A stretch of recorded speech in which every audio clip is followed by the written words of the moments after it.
అంతర్జాతీయ క్రీడా దినోత్సవం ప్రతి ఏటా ఏప్రిల్ 6న ప్రపంచవ్యాప్తంగా జరుపుకుంటారు.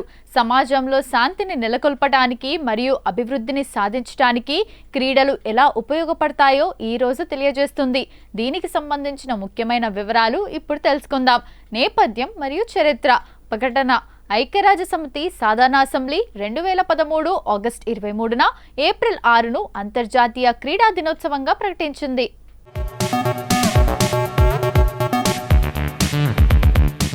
తేదీ ప్రాముఖ్యత: 1896లో ఆధునిక ఒలింపిక్ క్రీడలు గ్రీస్లోని ఏథెన్స్లో మొట్టమొదటిసారిగా ప్రారంభమైన రోజు ఏప్రిల్ 6 కావడంతో ఈ తేదీని ఎంచుకున్నారు. ముఖ్య ఉద్దేశాలు: సామాజిక మార్పు, క్రీడల ద్వారా ప్రజల మధ్య వివక్షను తొలగించి ఐక్యతను పెంపొందించటం, ఆరోగ్యం, శారీరక దృఢత్వం మరియు మానసిక ఉల్లాసం గురించి అవగాహన కల్పించటం, శాంతి స్థాపన, యుద్ధాలు లేదా ఘర్షణలు ఉన్న ప్రాంతాల్లో క్రీడల ద్వారా స్నేహపూర్వక వాతావరణాన్ని నిర్మించటం, సుస్థిర అభివృద్ధి, విద్య, ఆరోగ్యం మరియు ఆర్థికాభివృద్ధిలో క్రీడలను ఒక భాగంగా చేయటం.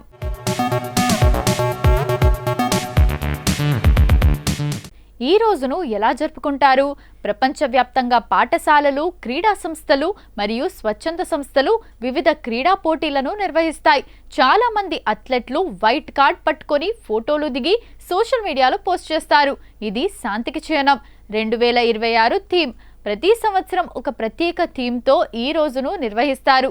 సాధారణంగా ఇవి అందరికీ సమాన అవకాశాలు, సుస్థిర భవిష్యత్తు కోసం క్రీడలు వంటి అంశాల చుట్టూ ఉంటాయి.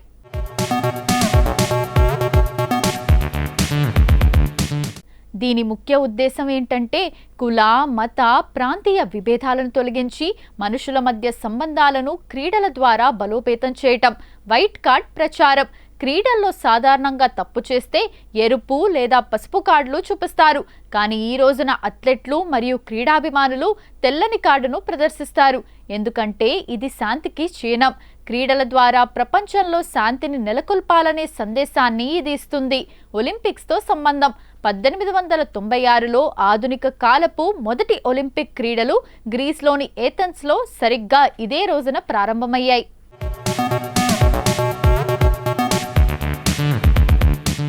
అందుకే ఈ తేదీని అంతర్జాతీయ క్రీడా దినోత్సవంగా ఎంచుకున్నారు. సుస్థిర అభివృద్ధి లక్ష్యాలు: క్రీడలు కేవలం వినోదం మాత్రమే కాదు, ఐక్యరాజ్యసమితి నిర్దేశించిన సుస్థిర అభివృద్ధి లక్ష్యాలను సాధించడంలో కూడా కీలక పాత్ర పోషిస్తాయి.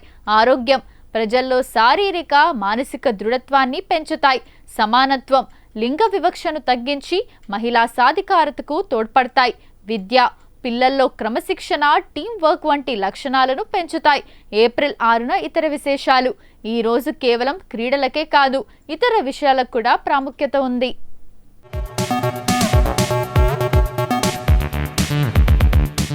నేషనల్ స్టూడెంట్ అథ్లెట్ డే: విద్యార్థుల్లో క్రీడా స్ఫూర్తిని నింపేందుకు దీనిని జరుపుకుంటారు. World table tennis day: table tennis క్రీడను ప్రోత్సహించడానికి ఈ రోజును ప్రత్యేకంగా కేటాయించారు. శాంతి మరియు అభివృద్ధికి వారధి: క్రీడలను యూనివర్సల్ లాంగ్వేజ్ అని పిలుస్తారు. రాజకీయాలు లేదా సరిహద్దు వివాదాల వల్ల విడిపోయిన దేశాలను కూడా క్రీడలు ఏకం చేస్తాయి. ఉదాహరణకు, గతంలో ఉత్తర మరియు దక్షిణ కొరియా దేశాలు ఒలింపిక్స్లో ఒకే జెండా కింద కవాతు చేయడం క్రీడల వల్ల సాధ్యమైన ఒక గొప్ప శాంతి ప్రయత్నం.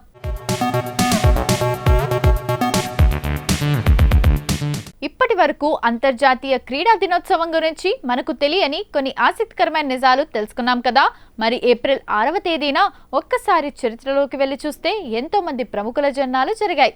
మరి ఒక్కసారి చరిత్ర పుటల్లోకి వెళ్ళి నేడు జన్మించిన ప్రముఖులు ఎవరో తెలుసుకుందాం రండి.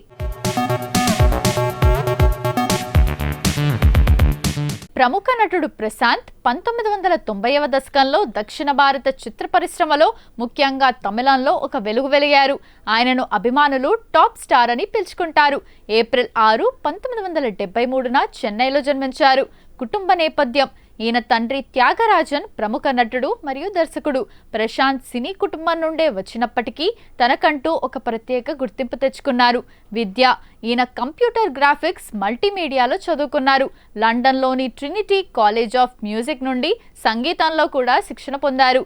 సినీ ప్రస్థానం: అరంగేట్రం: కేవలం 17 ఏళ్ల వయసులోనే వైగాసి పోరంతచ్చు అనే తమిళ చిత్రంతో హీరోగా పరిచయమయ్యారు.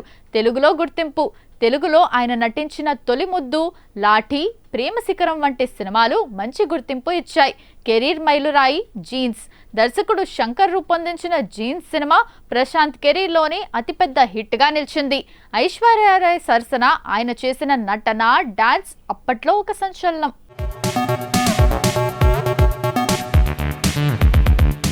భారతీయ సినీ చరిత్రలో, ముఖ్యంగా బెంగాలీ చిత్ర పరిశ్రమలో సుచిత్రా సేన్ ఒక తిరుగులేని ధృవతార. ఆమెను అభిమానులు గౌరవంగా మహానాయిక అని పిలుచుకుంటారు. ఆమె గురించి కొన్ని ఆసక్తికరమైన మరియు ముఖ్యమైన విషయాలు ఇప్పుడు తెలుసుకుందాం.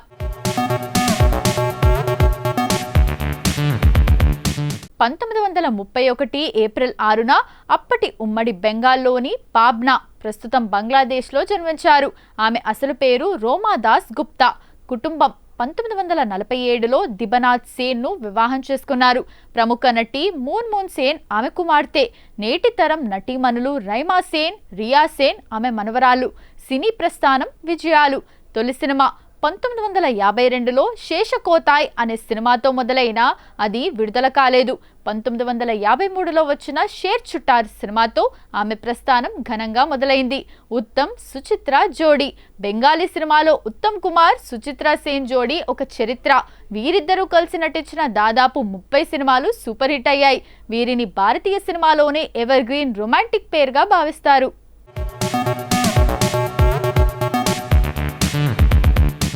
సంజయ్ సూరి బాలీవుడ్లో నటుడిగా మరియు నిర్మాతగా తనకంటూ ఒక ప్రత్యేకమైన గుర్తింపు తెచ్చుకున్నారు. కేవలం గ్లామర్ పాత్రలకే పరిమితం కాకుండా సామాజిక అంశాలతో కూడిన సినిమాల్లో నటించి విమర్శకుల ప్రశంసలు అందుకున్నారు. ఆయన గురించి కొన్ని ముఖ్యమైన విశేషాలు: 1971 ఏప్రిల్ 6న శ్రీనగర్లో జన్మించారు. జీవితంలో సంఘర్షణ: 1990లో కాశ్మీర్లో ఉగ్రవాదులు ఆయన తండ్రిని చంపడంతో వారి కుటుంబం ఢిల్లీకి వలస వచ్చింది. అక్కడ మోడలింగ్తో తన కెరీర్ ప్రారంభించారు. సినీ ప్రస్థానం: తొలి సినిమా 1999లో ప్యార్ మే కభీ కభీ సినిమాతో వెండితెరకు పరిచయమయ్యారు. గుర్తింపు తెచ్చిన చిత్రాలు: జమ్కార్ బీట్స్, ఈ సినిమాతో ఆయనకు మంచి పాపులారిటీ వచ్చింది. మై బ్రదర్ నిఖిల్, ఎయిడ్స్ బాధితుడిగా ఒక స్వలింగ సంపర్కుడిగా ఆయన పోషించిన పాత్ర బాలీవుడ్లో ఒక సాహసోపేతమైన ప్రయత్నంగా నిలిచింది. ఈ సినిమా ఆయనకు నటుడిగా గొప్ప పేరు తెచ్చిపెట్టింది. పింజర్, విభజన నేపథ్యంలో వచ్చిన ఈ సినిమాలో ఆయన నటన మెప్పిస్తుంది.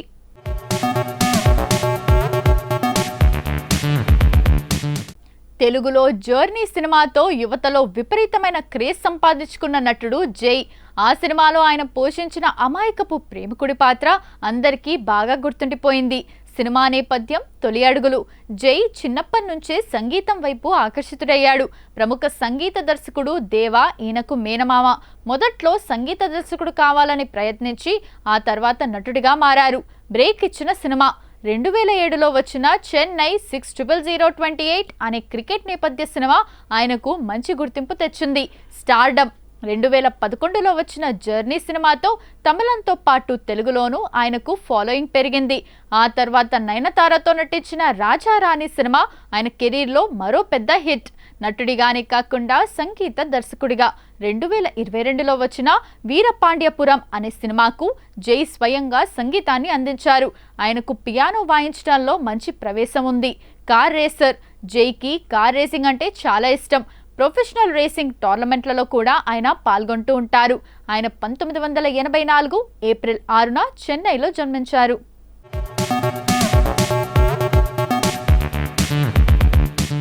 తెలుగు, తమిళ, కన్నడ చిత్రాల్లో విలన్ గా, క్యారెక్టర్ ఆర్టిస్ట్ గా మంచి గుర్తింపు తెచ్చుకున్న నటుడు ఆదిత్య మేనన్. 1974 ఏప్రిల్ 6న ముంబైలో ఒక మలయాళీ కుటుంబంలో జన్మించారు. ఆయన బాల్యం దుబాయ్లో గడిచింది. ప్రవేశం: మొదట రేడియో జాకీగా, ఆ తర్వాత టెలివిజన్ యాంకర్గా పనిచేశారు. 2003లో వచ్చిన ఆంజనేయ అనే తమిళ సినిమాతో నటుడిగా మారారు. గుర్తింపు: తెలుగులో రాజమౌళి దర్శకత్వంలో వచ్చిన ఈగా సినిమాలో సుదీప్ స్నేహితుడిగా ఆయన నటన అందరినీ ఆకట్టుకుంది. అలాగే బలుపు, మిర్చి, దూకుడు, కార్తికేయ 2 వంటి భారీ చిత్రాల్లో కీలక పాత్రలు పోషించారు. ప్రస్తుతం ఆదిత్య మీనన్ సౌత్ ఇండియాలోని అన్ని భాషల్లోనూ బిజీగా ఉన్నారు. 2025 అక్టోబర్లో విడుదలైన అందల రవమిది అనే సినిమాలో ఆయన ఒక పవర్ఫుల్ పాత్రలో కనిపించారు.